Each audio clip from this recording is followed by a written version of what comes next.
Donc la mort ne me fait pas peur parce que je sais qu'après la mort, il y a la vie éternelle. Donc pour le chrétien, la mort n'est pas une tragédie. L'espérance de la résurrection ou de la vie éternelle aide le chrétien à écarter la peur de la mort, propre aux incroyants. La mort est une bénédiction cachée.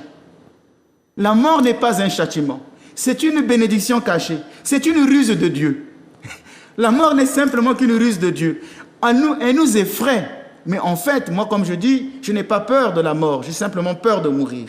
Ce n'est pas la mort qui fait peur. C'est seulement mon état avec lequel je devrais mourir. Donc vous voyez que la mort, c'est une bénédiction cachée. Parce que le Christ a vaincu la mort par sa propre mort. Pourquoi le Christ a vaincu la mort par sa propre mort? Parce que la mort n'existe plus. Elle a perdu son pouvoir. Comme me dira Saint Paul, ô mort, où est donc ta victoire? Donc la mort a perdu son venin. Pour le chrétien, la mort ne l'effraie pas. C'est un sommeil paisible pour rencontrer Dieu. C'est avec la mort que je pourrais dire enfin. Vous voyez, donc ce n'est pas une tragédie. Enfin, Maranatha. À Maranatha, enfin, Maranatha, je peux voir mon maître.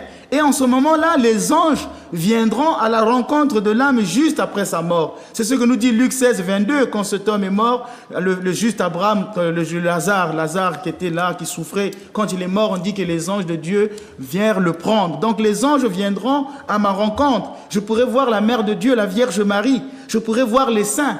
Tandis que les âmes des pécheurs seront tourmentées.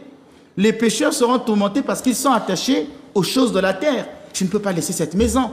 J'ai laissé un grand compte en banque. Ah, mon frère risquera de détourner les fonds. Et que vont devenir mes enfants? Et que vont devenir telle ou telle chose, ma voiture? On est tellement attaché aux biens de la terre que l'âme a des difficultés à rendre, à partir. Parce qu'il y a l'attachement aux choses de la terre. Et donc l'âme du pécheur sera tourmentée. Et les démons viendront prendre cette âme.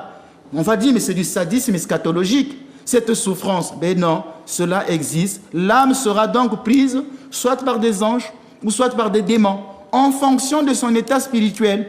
Et Hébreux 9, verset 27 dit, il est réservé à l'homme de mourir qu'une fois et après vient le jugement.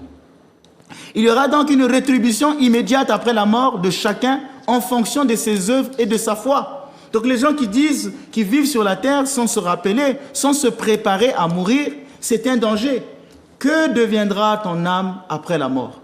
Alors justement, qu'est-ce qui attend? Est-ce qu'il y a un purgatoire? Est-ce que c'est l'enfer? Qu'est-ce qu'on peut dire au Père? C'est la question qui sera la suivante que nous allons travailler. D'accord. Est-ce qu'il y aura, parce que je disais tout à l'heure qu'il y a un jugement particulier, il y aura un jugement particulier au moment de mourir, nous aurons un jugement particulier. Mais il y aura un jugement dernier. D'accord, d'accord. Eh bien oui, ça permet